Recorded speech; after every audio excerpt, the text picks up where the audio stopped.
सुन रहे हैं celebrity talk is only on 107.8 must FM. ढेर सारी मस्ती और कुछ हमारे सॉन्ग्स के साथ एक बार फिर आपकी होस्ट कम दोस्त आरजे स्नेहा हाजिर है। और इस वक्त हमारे स्टूडियो में है famous doctor Geetanjali Saxena. So ma'am, आपको कैसा लग रहा है हमारे रेडियो स्टेशन में आके?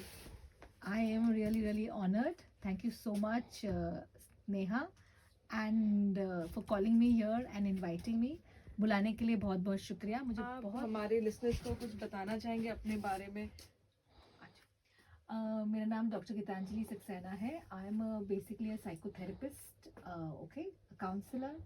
एंड जब मैंने एक्चुअली मेरी जर्नी, टैरो कार्ड की जर्नी 2004 में शुरुआत की थी, तो I am a holistic healer.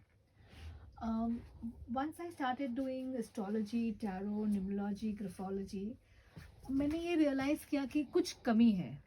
फिर जाके मैंने अपना साइकोलॉजी की डिग्री ली, so that I could blend and create a institute जहाँ पे होलिस्टिक यानी एंड साइकोलॉजिकल साइंस का एक मेल या एक मिश्रण होता है, to offer holistic health to all the people who come to me and give them guidance and give them the right kind of guidance.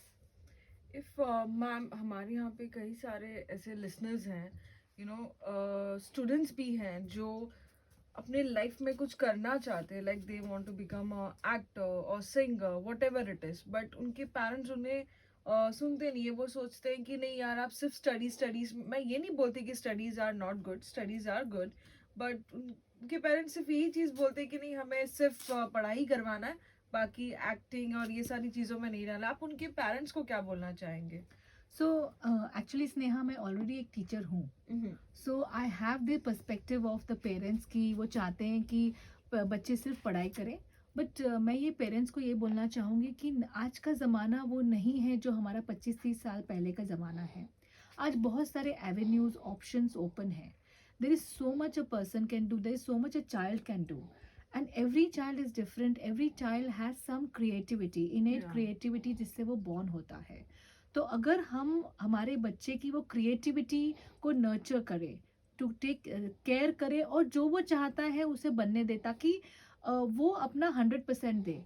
और शायद वो डॉक्टर बन जाएगा क्योंकि आप ने उनको फोर्स किया है कि मुझे डॉक्टर ही चाहिए, बट फिर आप देखोगे कि वो डॉक्टर में उसका दिल नहीं है, उसका वो he is not able to put up his passion. And 30-35 के आसपास वो एक वोकेशन चेंज करने के बारे में सोचेगा, कुछ और करने के बारे में सोचेगा, या फिर वो अपना उस जॉब के लिए 100% नहीं दे पाएगा। तो आई would ask all the parents कि आप प्लीज़ अपने बच्चों को नर्चर करें। उनका इंटरेस्ट कहाँ है, पहले उनका एप्टीट्यूड टेस्ट करवाएं, उनके बारे में जानें, फिर उसको बोलिए कि अच्छा ठीक है आप ये करो, या उसको अपनी खुद की राह चुनने दें। मैं ये एंड कभी कभी मैंने देखा है बच्चों के पास उतना IQ लेवल नहीं होता है।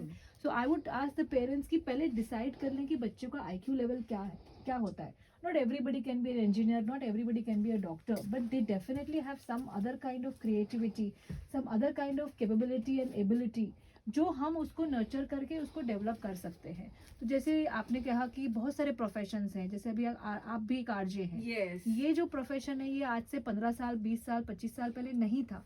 ऐसे बहुत सारे प्रोफेशन आए हैं। तो हमारी क्रिएटिविटी को हमको अप्रिशिएट करना चाहिए बच्चों का, और उसको एक सही रास्ता देना चाहिए। बेसिकली चिल्ड्रन आर नॉट, क्या बोलते हैं, क्या योर स्टूजेस, मतलब कैसे बोल सकते हैं कि आपके occupation I don't not able to say fulfil करने के लिए स्टूडेंट्स नहीं, आपके बच्चे should not be a means to fulfil your ambition. So actually हमारे यहाँ पे कई सारे ऐसे स्टूडेंट्स भी हैं जो अपने लाइफ में उनको सक्सेस मिलता नहीं है, लाइक नॉट लाइफ में, आई मीन अगर वो जो चीज़ करना चाहते हैं, लाइक अगर उन्हें एक्टिंग करना है या कोई भी चीज़ है जैसे मॉडलिंग हुआ, या कोई मास्टर्स का कोर्स कर रहे हैं, but they are not getting a success. सो उस वजह से या तो वो सुसाइड कमिट करते हैं या तो वो डिप्रेशन के शिकार बन जाते हैं। सो आप उन्हें क्या मैसेज देना चाहेंगे? You are very right Sneha, कि अगर लोगों को सक्सेस नहीं मिलता है, स्टूडेंट्स क्या, किसी को भी सक्सेस नहीं मिलता है, तो एक अलग तरह का सैडनेस, एक अलग तरह का डिप्रेशन आपकी लाइफ में आ जाता है कि मैं आई गेट पीपल जिन्होंने 6-6 7-7 साल तक for whatever reasons. I have a client from the United States. उसने करीबन कोई रिसर्च पेपर उसका नहीं हो पा रहा है because of the on going pandemic. तो काफ़ी एंक्शियस और काफ़ी परेशान है वो, और उसने मुझे अप्रोच किया था. तो मैंने फिर उसको गाइडेंस देने के लिए मैंने कहा कि देखिए आप डेफिनेटली आपका ये इशू है. So we I counsel them. हम उसको proper, because I am a counsellor also, तो आई काउंसिल देम. अगर मैं नहीं करती हूँ तो then I send them to a right counsellor. There are so many centres a person can approach to. And secondly मैं उनको हीलिंग सेशंस डेफिनेटली सजेस्ट करती हूँ, राइट. तो जैसे अभी ये लेडी है, she is come from the United States. I said let us work on trying to find out that why you are not able to finish your paper, research paper. मैं ये बोलती हूँ कि कुछ ना कुछ ब्लॉक आप ही में है. हमारा जो माइंड है, हमारा जो मन है, जिसको हम सबकॉन्शियस माइंड बोलते हैं, it can create any reality.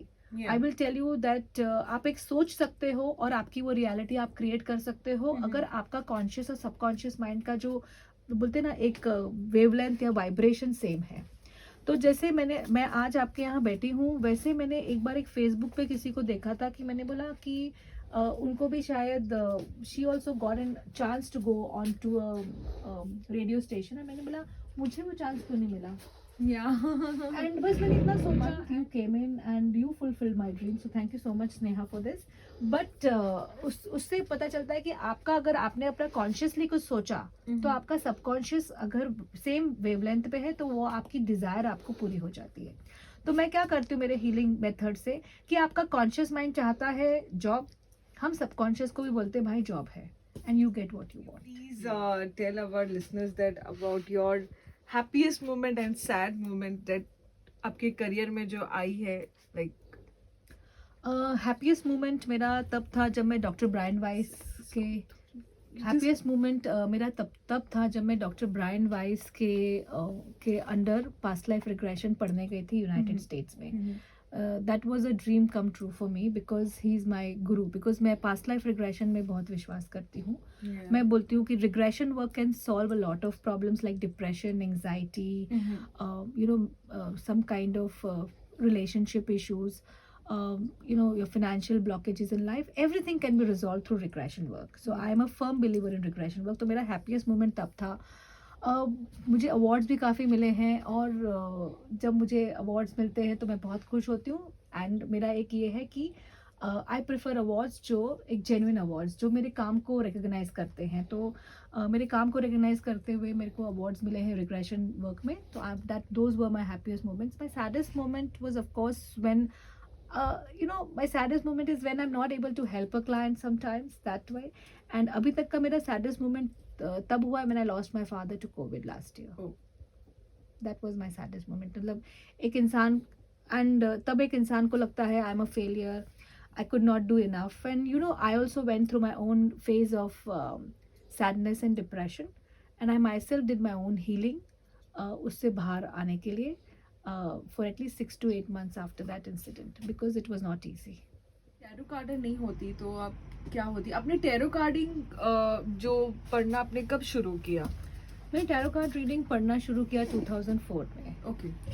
And अगर मैं टैरो कार्ड रीडर होती नहीं तो मैं क्या होती? ऑलरेडी मैं टीचर हूँ, तो मेरा वो पहला वोकेशन था टीचिंग.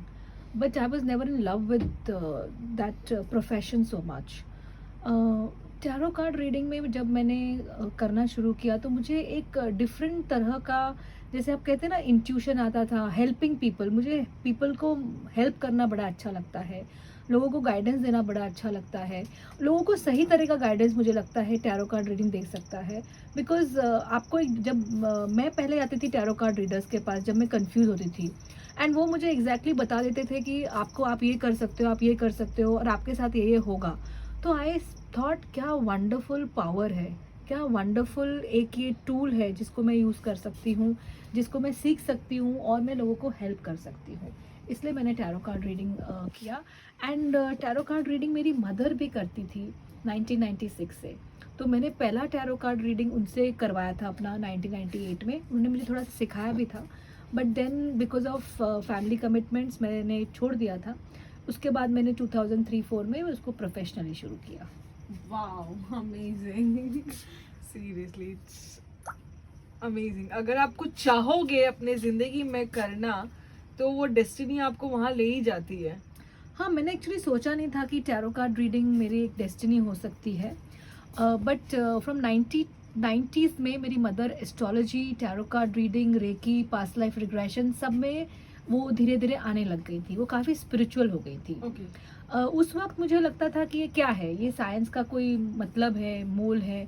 बट जब मेरे को मेरी लाइफ में थोड़ी सी परेशानियां आई, मुझे समझ नहीं आ रहा था कि सडनली लाइफ ये चेंज क्यों हो रही है, मेरे आसपास के लोग चेंज क्यों हो रहे हैं। तो मैं I went to my mother and मैंने पूछा कि ये सब ऐसा हो क्यों रहा है। तब उन्होंने मुझे साइंटिफिकली एस्ट्रोलॉजी के थ्रू बताया कि तुम्हारे ऐसे ग्रह हैं, अभी तुम्हारे ग्रह बदल रहे हैं, इसकी वजह से ये परिवर्तन हो रहा है। एंड मैं थोड़ा सा रेजोनेट कर पाई कि yes, what she is talking makes sense, and then I decided to make it my profession because I really fell in love with tarot card reading. You know, again मैं बोलूँगी, लोगों को हेल्प करना बहुत मुझे अच्छा लगता है। जब मैं कुछ बोलती हूँ एंड वो लोगों को एक आप लोगों की एक दर्द की जो नस पकड़ते हो और उनको वो दर्द से बाहर निकालने का रास्ता बताते हो, सो आपका कहीं ना कहीं आप की भी एक तरह से हीलिंग होती है। Yes.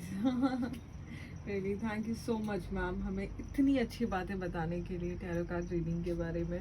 Thank you so much. Thank you so much ma'am. या थैंक यू, बाय।